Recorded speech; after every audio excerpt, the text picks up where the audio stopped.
انسان زندگی میں جب جدوجہد کرتا ہے، کوشش کرتا ہے، وہ بہت سارے دنیاوی اسباب اختیار کرتا ہے۔ جتنی عقل اللہ نے دی ہوتی ہے اس عقل کا بھی وہ استعمال کرتا ہے، کوشش کرتا ہے کہ کچھ اچیو کر سکے زندگی میں، کچھ مقاصد کا حصول اسے میسر آئے۔ عزیز بھائیوں، ایک بات اپنے ذہن میں اچھی طرح بٹھا لیں اور لکھ لیں کہ زندگی میں جو کسی بندے کو کامیابی حاصل ہوتی ہے وہ رب تعالیٰ کی مدد سے حاصل ہوتی ہے۔ اگر رب تعالیٰ مددگار ہو تو پھر کوئی چیز بھی رستے میں رکاوٹ نہیں بنتی، اور اگر مالک کریم کو منظور نہ ہو تو انسان بہترین سیاستدان ہو، اچھا ایڈمنسٹریٹر ہو، اس کا ذہن بڑی وسعت رکھتا ہو، بڑی اچھی پلاننگ کرنا جانتا ہو، سارا کچھ ہو، تو بندہ ناکام ہو جاتا ہے۔ مسلمانوں کو جتنی کامیابیاں ملیں ان کا پس منظر صرف اتنا تھا کہ اللہ تبارک و تعالیٰ نے اپنے بندوں کی مدد فرمائی، اور اب تعالیٰ نے قرآن مجید میں اس حقیقت کا بیان کیا، فرمایا بل اللہ مولاکم، فرمایا بلکہ اللہ تمہارا مولا ہے، وَهُوَ خَيْرُ النَّاصِرِينَ، اور وہ بہترین مددگار ہے۔ وہ جو رب تمہارا مولا ہے وہ بہترین مددگار ہے، اور اگر وہ مدد کرے تمہاری، سورہ آل عمران میں آگے جا کے ارشاد فرمایا اگر اللہ مدد کرے تو پھر تم پر کوئی غالب نہیں آ سکتا، اور اگر وہ تمہاری مدد چھوڑ دے تو پھر کوئی تمہاری مدد کر سکتا، کوئی مدد نہیں کر سکتا۔ بدر کی جنگ بھی اور فتح مکہ بھی رمضان المبارک میں ہوا ہے۔ میں دونوں پر غور کر رہا تھا تو ایک نیا مضمون میرے ذہن میں آنے لگا۔ بدر کی جو جنگ ہے اس میں بھی ایک عجیب انقلاب آیا ہے کہ 313 نے 1000 سے مقابلہ کیا، اور جن 1000 سے مقابلہ کیا وہ اسلحے سے لیس تھے، اور یہ جو 313 ہیں ان کے پاس 6 زرہیں، 8 تلواریں، چند گھوڑے، لیکن اللہ نے کامیابی دی تو خود رب نے بیان کیا کس طرح دی، فرمایا وَلَقَدْ نَصَرَكُمُ اللَّهُ بِبَدْرٍ وَأَنْتُمْ أَذِلَّةٌ۔ وہ کامیابی اس طرح ملی ہے کہ رب نے تمہاری مدد کی تھی، تم تو کمزور تھے، اللہ نے بدر میں تمہاری مدد کی، تم جیت گئے۔ وَلَقَدْ نَصَرَكُمُ اللَّهُ بِبَدْرٍ وَأَنْتُمْ أَذِلَّةٌ، اللہ نے بدر میں تمہاری مدد کی، تم تو کمزور تھے۔ پھر فتح مکہ نصیب ہوئی تو اس میں بھی بہترین منصوبہ بندی نبی پاک علیہ السلام نے فرمائی، بہترین حکمت عملی حضور نے اپنائی، لیکن ہمیں جو اللہ رسول نے بات سمجھائی وہ کیا ہے؟ اِذَا جَاءَ نَصْرُ اللَّهِ وَالْفَتْحُ، فرمایا جب اللہ کی مدد آئی اور فتح نصیب ہو گئی۔ یہ اللہ نے مدد فرمائی تمہاری، یہاں بھی فتح مکہ بھی اللہ کی مدد سے، جنگ بدر بھی اللہ کی مدد سے۔ وہ جو مدد ہے اللہ تعالیٰ کی، جب وہ ہم یہ کرتے ہیں کہ ہم اپنی ساری زندگی سیاست کی نظر کر دیں۔ ہماری سیاست صرف ملک میں نہیں ہوتی، ہماری سیاست خاندان میں بھی ہوتی ہے، ہم گھر کے اندر بھی سیاست کرتے ہیں، ہم کسی خاص طریقے سے لوگوں کو اپنے پیچھے چلانا چاہتے ہیں، ہم ایک خاص اسلوب اختیار کرتے ہیں کہ لوگ ہمارے پیچھے چلیں۔ اس کا نقصان ہمیں یہ ہوتا ہے کہ سیاست جو ہوتی ہے یہ شطرنج کے ہیر پھیر کی طرح ہوتی ہے، تو اس کے راز بڑی جلدی کھلنے لگ جاتے ہیں، پتہ چل جاتا ہے کہ بندہ مخلص نہیں تھا، سیاست کر رہا تھا، طریقے سلیقے سے اس نے جوڑ کے رکھا ہوا تھا۔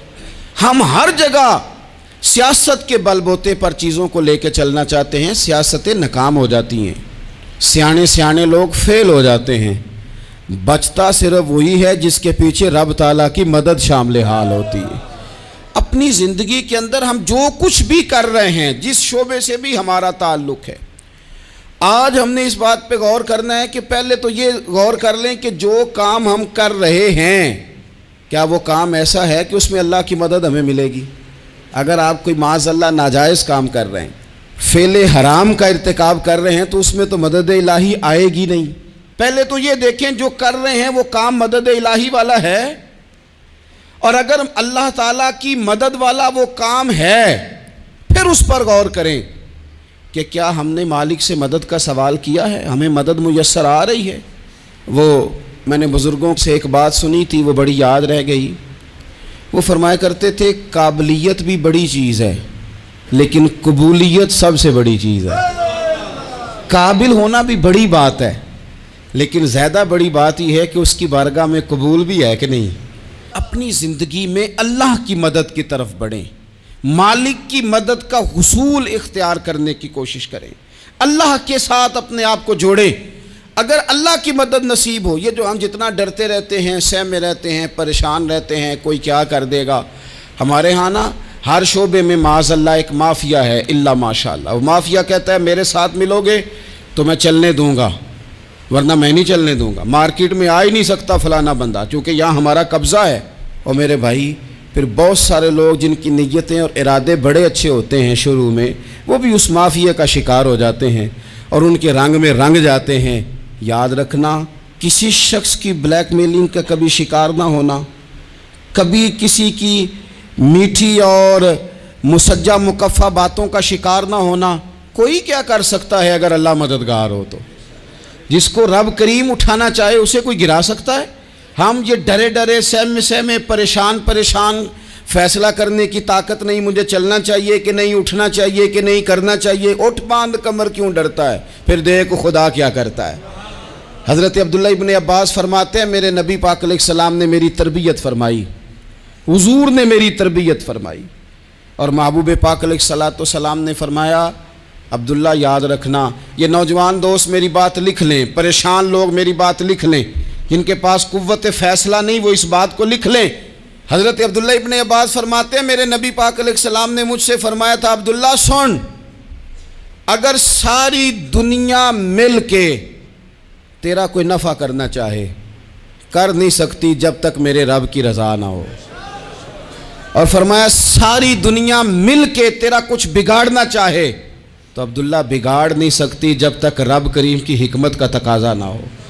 لوگوں سے ڈرنا، لوگوں کی طرف دیکھنا، ماحول دیکھ کے اپنے راہ کا تعین کرنا، ہر بندے کے خیالات کے مطابق ڈھلنے کی کوشش کرنا، فلانا نہ ناراض ہو جائے، فلانا نہ ناراض ہو جائے، وہ جس نے ہونا ہو جائے، بس رب رسول ناراض نہ ہو۔ اپنی زندگی میں اپنے مالک کو مولا جان کے، بل اللہ مولاکم، اللہ تمہارا مولا ہے، وَهُوَ خَيْرُ النَّاصِرِينَ، وہ بہترین مددگار ہے۔ توجہ جب بھی کریں رب کی جانب کریں، اپنے دل کا قبلہ درست رکھیں، سوچوں کے زاویے سیدھے رکھیں۔ میرے بھائی مالک جب بندوبست کر دے نا، جب مالک بندوبست کر دے پھر ایسا بندوبست کرتا ہے کہ لوگوں کے پاس نا چارہ نہیں رہتا۔ حضرت مریم رضی اللہ تعالی عنہا پاک باز تھیں، مسجد میں رہی تھیں، پر مالک کی حکمت کے تقاضے بڑے عجیب ہے نا۔ پھر جناب مریم کو اللہ تعالیٰ نے بغیر شوہر کے اولاد عطا کر دی۔ یہ بات ہی ایسی تھی، وہ کسی نے کہا تھا کہ مخلوق تو فنکار ہے اس درجہ کے پل بھر میں سنگے در کعبہ سے بھی اصنام تراشے، تم کون ہو کیا چیز ہے داغ کبابی، لوگوں نے تو مریم پہ بھی الزام تراشے۔ تو لوگوں نے کہا کدھر سے لے آئی بچہ، تیرا باپ تو ایسا نہیں تھا، کہاں سے لے آئی؟ اللہ کرے میں آپ کو سمجھا سکوں، ذرا اپنے آپ کو وہاں کھڑا کریں کہ ایک پاک باز عورت، پاک باپ کی بیٹی، طیب ماں کی بیٹی، اور اللہ کے گھر میں پرورش پانے والی خاتون، ایک وہ وقت اور ایک یہ وقت کہ اس عورت کو کٹہرے میں کھڑا کر کے پوچھا جا رہا ہے کہ معاذ اللہ تیری گود میں بچہ جائز نہیں ہے، کہاں سے لائی ہے؟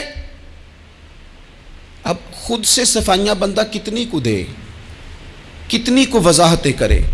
اور میں نے تو اپنی زندگی میں دیکھا ہے زیادہ وضاحت دینے والے کو بھی لوگ جھوٹا سمجھنے لگ جاتے ہیں، زیادہ وضاحت دینے پر بھی لوگ کمزوری کا اظہار سمجھتے ہیں کہ کمزور پڑ گیا ہے۔ آپ صلح کی کوشش کرتے ہیں، سامنے والا بزدل سمجھ لیتا ہے، زیادہ وضاحتیں بھی کمزور کر دیتی ہیں۔ اب حضرت مریم کو کٹہرے میں کھڑا کر کے کہا بچہ کس کا ہے؟ تو پھر خدا بندوبست جب کرے، اللہ جب مددگار ہو، تو پھر حضرت مریم کی گواہی درختوں سے نہیں دلوائی، اس نے پتوں سے نہیں دلوائی، پھر فرشتے نہیں بھیجے۔ حضرت مریم کہنے لگی مجھ سے نہ پوچھو، وہ جو پنگوڑے میں ہے اسی سے پوچھ لو، ان سے پوچھو نا، وہ کون ہے پوچھ لو، ان سے کر لو سوال۔